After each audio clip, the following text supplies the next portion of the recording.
So, how are you doing? Are you okay? Are you? Are you kind of tired? Yeah. Are you worried? Exhausted? You're not. No. Well, I am too. Lots of us are. And that's what I want to talk about this morning. I want to talk about how can we keep faith in these times? How can we not give up? How can we persevere? Those of us who want a better world. Those of us who want a more peaceful and just world. So it's been about 2 years now, almost to the day, that we've been living with this pandemic. Can you believe it? About 1 million Americans have died. Our lives have been disrupted. Especially children. Especially children's lives have been disrupted. Especially in their time of development and growing. Businesses have failed, and it has been ugly. People refusing vaccines and masks because it's not seen as a way to care for others, but because it's an imposition on freedom. I don't think we've ever been as divided as we are now as a nation, perhaps one other time. The integrity of our democratic process has been called into question with a big lie, and many believe it. And this is unprecedented. Many will not even accept the results of the last presidential election. There was an insurrection led by the former president of the United States himself. An attack on our Capitol and an attempt to thwart the peaceful transfer of power. The gap between the wealthy and the poor has never been greater than it is today. We have a political system that favors the 1% at the expense of the 99%. Billionaires and American oligarchs have been making a killing, while half the people in the United States are living right now paycheck to paycheck. There is an economic desperation growing in this nation, and our political system is being held hostage by the super rich and huge corporations. And so even legislation that has overwhelming support by the people is unable to pass.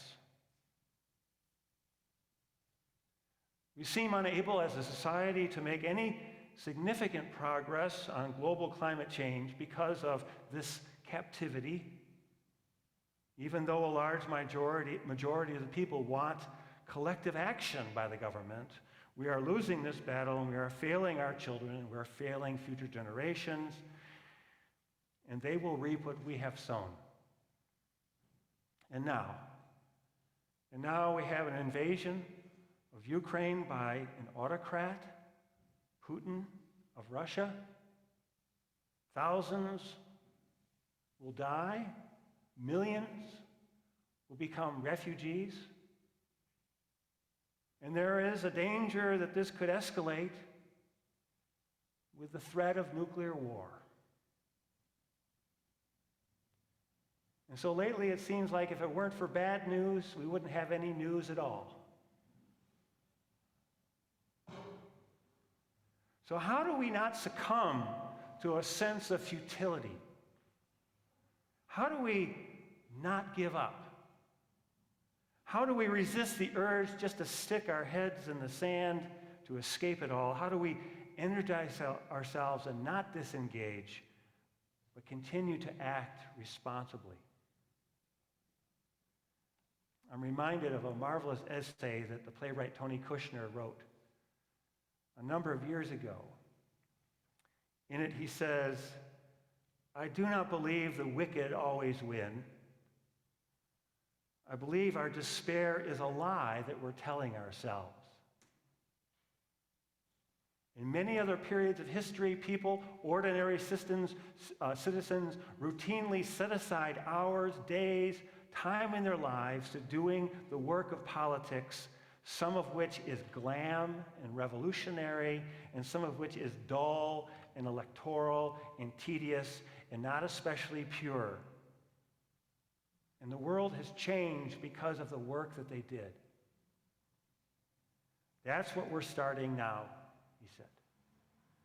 It requires setting aside the time to do it and then doing it.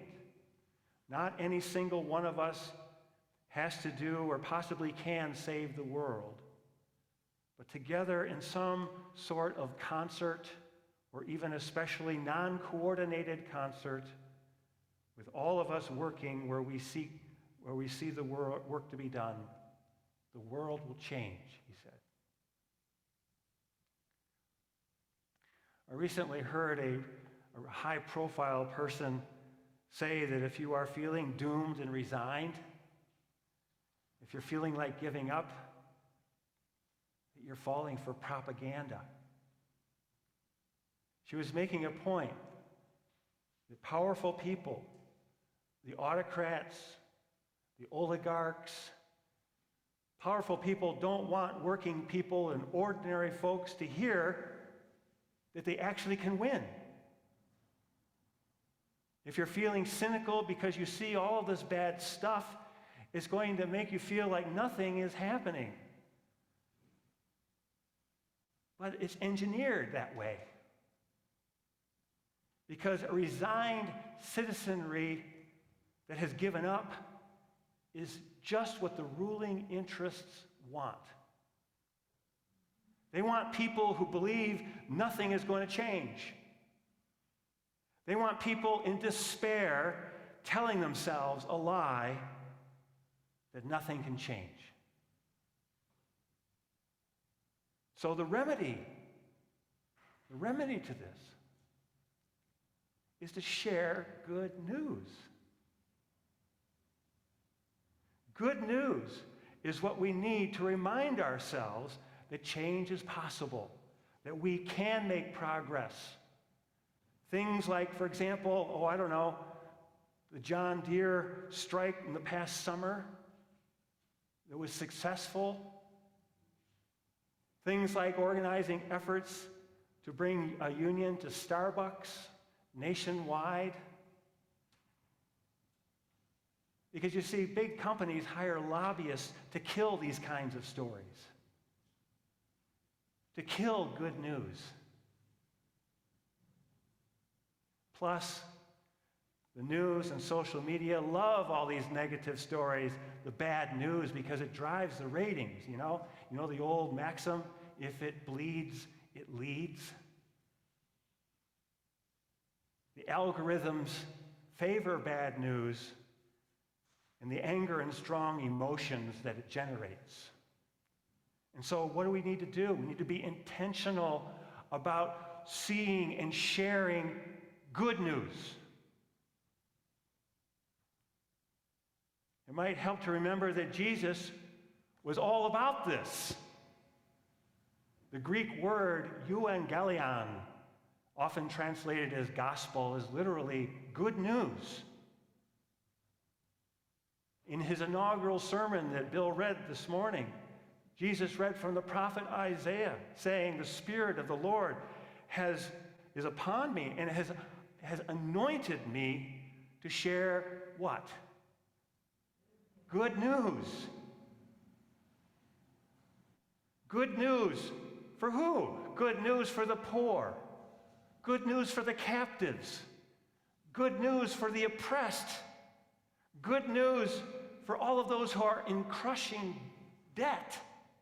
Good news for the blind and the infirmed. The world is changing, he said. The kingdom is at hand. A new kingdom is coming. A new order is emerging. It's right under your noses, he said. It's in you, it's around you, but you have to look for it. Most amazing of all,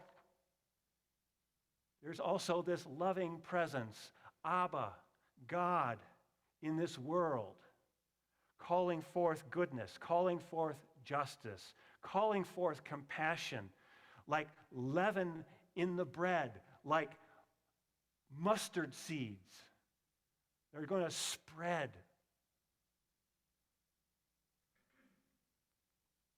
But we need to look for it, he said. We need to look for it. It was Howard Thurman, that great spiritual mentor of Martin Luther King Jr., who said, all around us, worlds are dying and new worlds are being born. He says, look well to the growing green edge. You got to look for it. It's there. And so Jesus showed how revolutionary good news was. Jesus showed how dangerous it was to the powers of domination. He showed how threatening it was to a certain segment of the population. Because when the people see it, they don't feel like giving up anymore. They don't feel so disempowered. We feel more strength. We feel more courage. We feel more hope.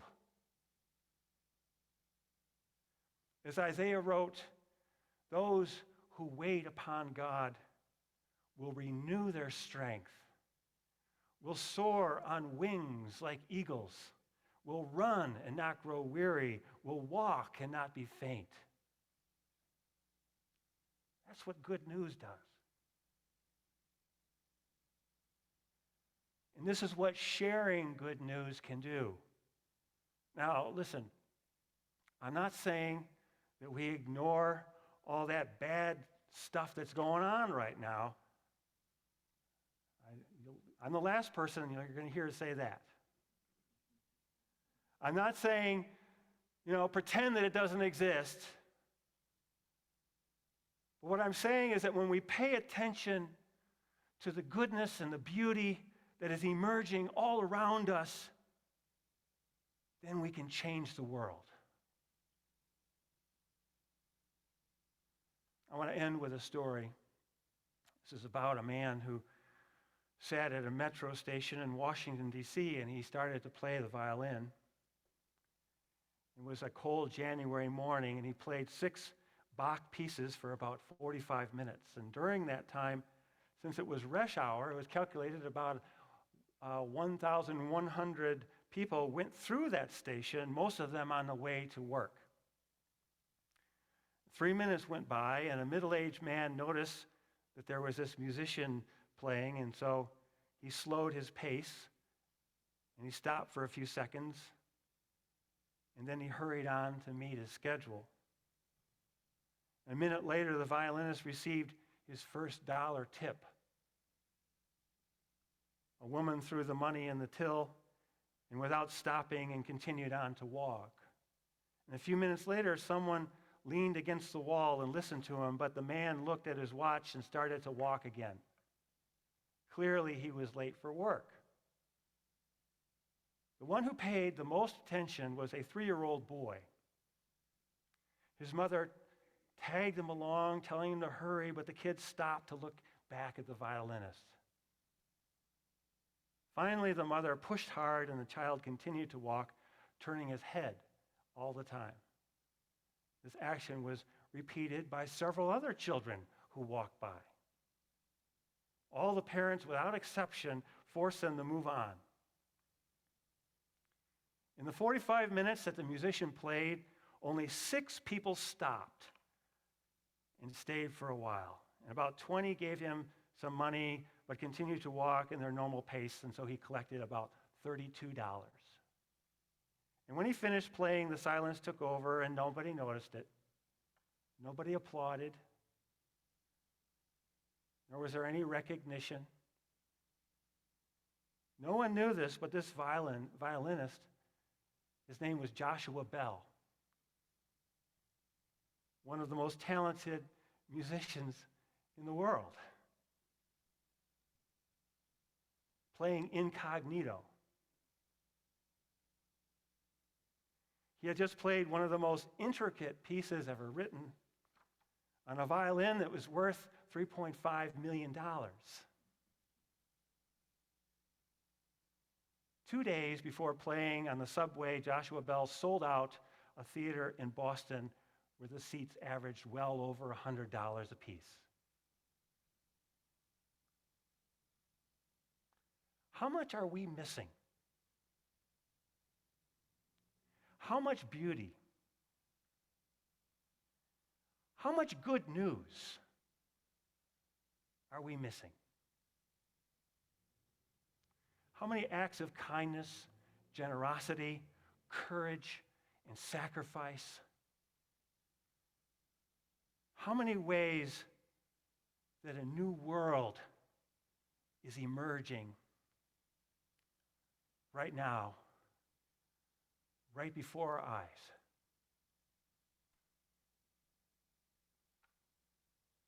Amen.